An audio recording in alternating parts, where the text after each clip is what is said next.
Hello students, welcome to my class. This is your English class and today in this class we shall discuss the second part of chapter 14.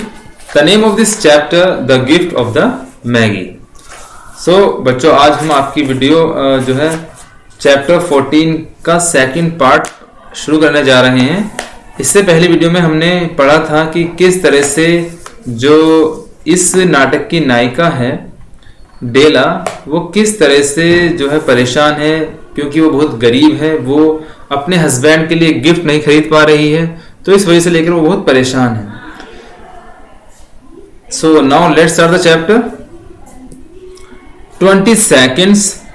Rapidly she pulled down her hair and let it fall as full stand.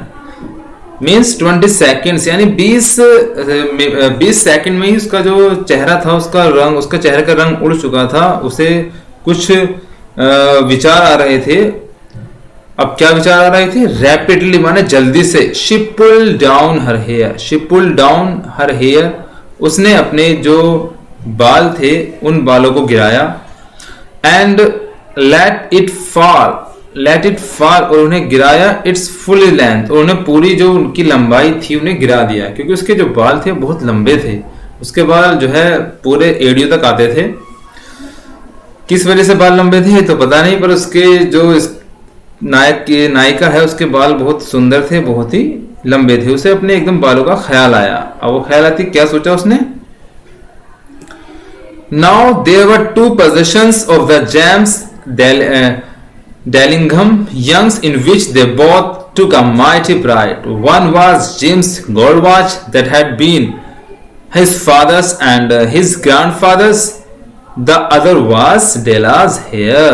Means अब जो there were two possessions यानी दो संपत्तियां थीं या दो चीजें थीं ऑफ द जेम्स डेलिंगम यंग्स, जिन्हें जो जेम्स था, इसका पूरा नाम है जेम्स डेलिंगम यंग्स, जो जेम्स पसंद करता था, जिस पर उनका अधिकार था, जो उसे बहुत अच्छी लगती थी, वो कौन थी? In which they both took a mighty pride. उसे उन दोनों चीजों पर क्या था? बड़ा गर्व था। उसके पास दो चीजें थी, उन्हें उन दो चीजों बड़ा गर्व था। वो कौन कौन सी थी? One was Jim gold's watch, एक तो जिम की सोने की घड़ी थी। दैट हैड बीन, जो आई थी, हिज फादर्स, उसके पिता के द्वारा, एंड हिज ग्रैंडफादर्स यानी उसके दादा, जो उसके दादा की थी, दादा ने उसके पिता को दी और पिता ने उसे दी। यानी वो बड़ी ही कीमती, बड़ी मूल्यवान घड़ी थी जिम के लिए। द अदर वाज डेलाज हेयर, जो दूसरी वस्तु थी वो थी डेला के बाल, यानी जो उसकी वाइफ के बाल थे वो उसे बड़े ही पसंद थे। तो ये दो चीजें उसे बड़ी ही पसंद थी, जिन पर उन्हें बड़ा गर्व था। So now Della's beautiful hair fell about her, rippling and shining like a cascade of brown water. It reached below her knee and made itself almost a garment for her. And then she did it up again nervously and quickly. Once she faltered for a minute and stood still while a tear or two splashed on the worn red carpet. Means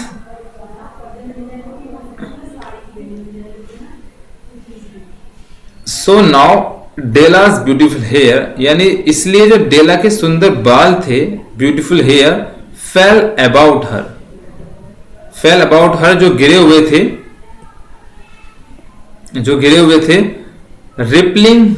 rippling का मतलब होता है यहाँ पर लहराना, जो लहरा रहे थे। एंड शाइनिंग, और चमक रहे थे। लाइक कैस्केड का मतलब होता है झरना, ऑफ ब्राउन वाटर, यानी उसके बाल एक झरने के समान नीचे लटक रहे थे। ऐसा लग रहा था कि जैसे कोई झरना बह रहा हो, वो लहरा रहे थे और चमक रहे थे। इट रीच्ड माने पहुंच रहे थे, बिलो हर नीज, यानी वो उसकी जो एड़ी थी होती ना पैर की, वहां तक पहुंच रहे थे। And made itself almost a garment for her, एक तरह से वो क्या थी? गारमेंट थे, उसके जैसे कपड़े होते हैं, इस तरह से उसके बाल भी एक तरह से उसके कपड़ों की तरह थे। And then she did up again, उसने दोबारा से उन्हें उठाया, अगेन दोबारा उठाया। नर्वसली माने वो थोड़ी घबराई हुई थी। एंड क्विकली, जल्दबाजी से उन्होंने फिर उठाया उस अपने बालों को। वंस शी फेल्टर्ड, फेल्टर्ड माने जो होता है लड़खड़ाना, कमजोर पड़ना। शी फेल्टर्ड माने वो कमजोर पड़ रही थी। फॉर अ मिनट, कुछ मिनट के लिए। एंड स्टूड स्टिल, और वो एकदम खड़ी रही कुछ समय के लिए। While a tear or two splashed माना होता है छलकना, on the worn red carpet, यानी वो खड़ी रही और उसकी आंखों से एक या दो आंसू छलक पड़े। कहां पर? वॉर्न रेड कारपेट, जो उसके घर का पुराना सा रेड कारपेट था, जो जमीन थी, जो फर्श था, फर्श पे जो कारपेट बिछा हुआ था जो बिल्कुल फट चुका था। वॉर्न मिस फटना, फट चुका था, उस पर उसके एक या दो आंसू छलक गए। स्प्लैश्ड का मतलब होता है छलकना। On went her old brown jacket, on went her old brown hat, with a wall of skirts and with the brilliant sparkle still in her eyes. She fluttered out the door and down the stairs to the street. Means on went her old brown jackets. उसने तभी क्या करा, अपनी old brown jacket, जो उसकी पुरानी brown, जो उसकी कत्थई जैकेट थी, उसे पहनी। On went her old brown hat, और अपना पुराना ब्राउन हैट जो टॉप होता है उसे पहना। With a whirl of skirts, with a whirl यानी तेजी से घूमी स्कर्ट्स, जब वो जो स्कर्ट्स उसने पहन रखी थी, जब वो घूमी तेजी से। And with a brilliance sparkle still in her eyes, sparkle माने चमक, उसकी आंखों में क्या थी? एक चमक थी, वो तेजी से जो थी एकदम घूमी पीछे को। शी फ्लटर्ड, फ्लटर्ड का मतलब होता है, इसका मीनिंग यहां पर वैसे तो होता है बह जाना, यहां इसका मतलब है फड़फड़ाना, यानी she fluttered out the door, वो तेजी के साथ दरवाजे की तरफ गई। एंड डाउन टू स्टेयर्स में सीढ़ियां, टू द स्ट्रीट, और सीढ़ियों से अपने घर से नीचे आ गई। Where she stopped, the sign read, "Ma'am Sofroni, her goods of all kinds." One flight up Della ran and collected herself, panting. Means where she stopped, वह रुकी।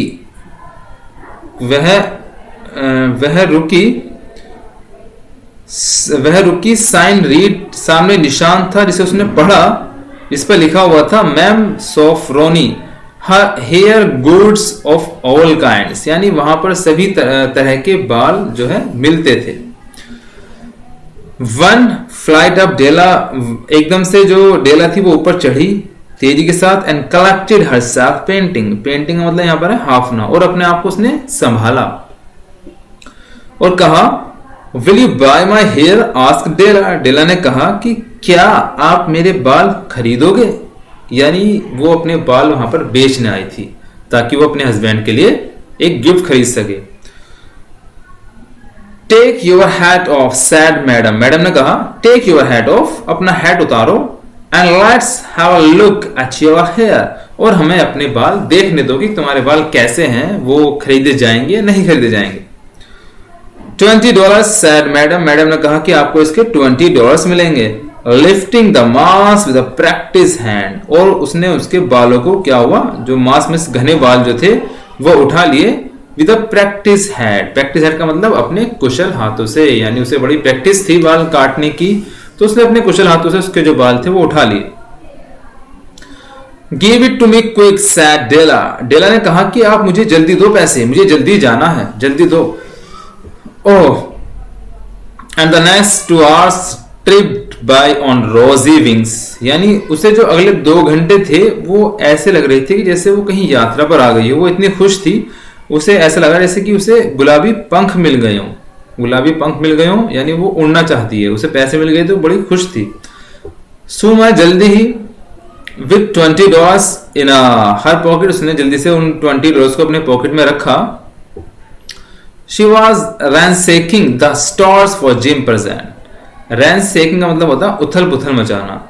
वो स्टोर में गई जिम के लिए प्रेजेंट खरीदने, प्रेजेंट का मतलब उपहार खरीदने, और उसने पूरी दुकान को उथल पुथल कर दिया। वो सारे पैकेट खोल खोल कर देख रही थी, चूज कर रही थी कौन सा लूं कौन सा लूं। She found it at last, ये 80 है at last, she found it at last, आखिर में उसे मिल गया। It surely had been made for Jim. Surely माने निश्चित रूप से ये जिम के लिए ही बना है, नो वन एल्स, और किसी के लिए नहीं बना है। उसे वो गिफ्ट मिल गया था जो उसे जिम को देना था। There was no other like it in any of the stores. There was no other like, यानी और कोई दूसरा नहीं था। It means उस गिफ्ट के समान। In any of the stores माने उसके स्टोर पर इस गिफ्ट की तरह और कोई दूसरा उपहार नहीं था। It was a platinum fob chain, यानी ये एक धातु का बना हुआ था। ये धातु की बनी हुई क्या थी? प्लेटिनियम एक कीमती धातु होती है। ये कीमती धातु की बनी हुई एक चैन थी। सिंपल थी एंड चेस्ट माने पवित्र थी। इन डिजाइन मीन्स उसके अपने डिजाइन में जैसे उसका आकार था वो पवित्र लग रही थी।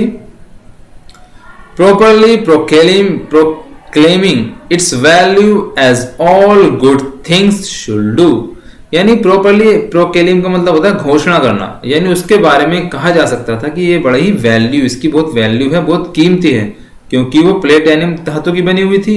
तो वो सभी जो वहां थिंग्स रखी गई थी उनमें सबसे अच्छी लग रही थी, चमक रही थी। It was even worthy of the watch, यानी ये घड़ी के लिए बिल्कुल उपयुक्त थी, यानी ये घड़ी के लिए लायक थी। घड़ी जो है इस पे बांधी जा सकती थी। एज सुन एज मैंने जैसे ही शी सॉ इट, उसने उसे देखा, शी न्यू, वह जानती थी, that it must be Jim's, कि ये जिम के लिए बनी है। इट वॉज लाइक हिम, यह उसे बड़ी ही पसंद थी। इट वॉज लाइक हिम, ये बिल्कुल जिम के समान ही है। जिम के समान कैसे है आप समझते हैं इसे। Quietness and value, the descriptions apply to both. $21 they took from her for it and she hurried home with the 87 cents. With that chain on this watch, Jim might be properly anxious about the time in any company. Grand as the watch was, he sometimes looked at it on the sly on account of the old leather strap that is used in place of chain. Means quietness माने शांत and value माने होता मूल्यवान, यानी जैसे gym एक शांत स्वभाव का व्यक्ति था, उसकी बड़ी कीमत थी। द डिस्क्रिप्शन, यही वर्णन, अप्लाइड द बोथ, दोनों पर ही लागू होता है, यानी जिस तरह से वो घड़ी एक शांत और एक चमक रही थी, उसी तरह जिम का भी व्यक्तित्व था। यहाँ कभी तुलना कर रहा है उस घड़ी की जिम से। $21 दे टुक, उसने उसके लिए $21 दिए।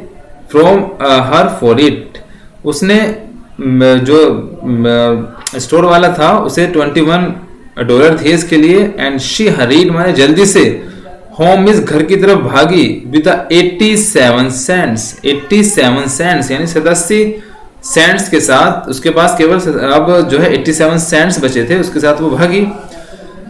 With that chain on his watch, gym might be properly एनेक्सियस, यानी विद द चैन, इस चैन के साथ, ऑन हिज वॉच जो उसकी घड़ी पर लगेगी, जिम माइट बी प्रॉपरली एनेक्सियस। एनेक्सियस का मतलब यहाँ पर उत्सुक होना, वैसे इसका मतलब चिंताजनक होता है, यहाँ इसका मतलब उत्सुक होना।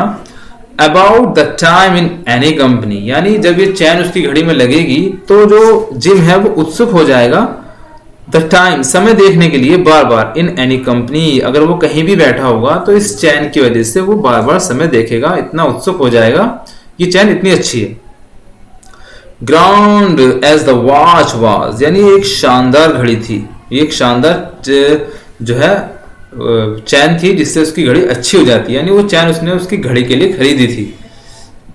He sometimes looked at it, क्योंकि उसने उसे देखा था, जिम को देखा था, at it on the sly, sly का मतलब होता है छुप कर, on account of old leather strap, यानी उसने अपने जो हस्बैंड को देखा था कि वो अपनी घड़ी में छुप कर समय देखता था, क्योंकि उसकी घड़ी पुरानी हो चुकी थी और वहां पर ओल्ड लेदर, पुराना जो है पुराने चमड़े का एक पट्टी उसमें बंधी हुई थी जो बिल्कुल भी अच्छी नहीं लगती थी।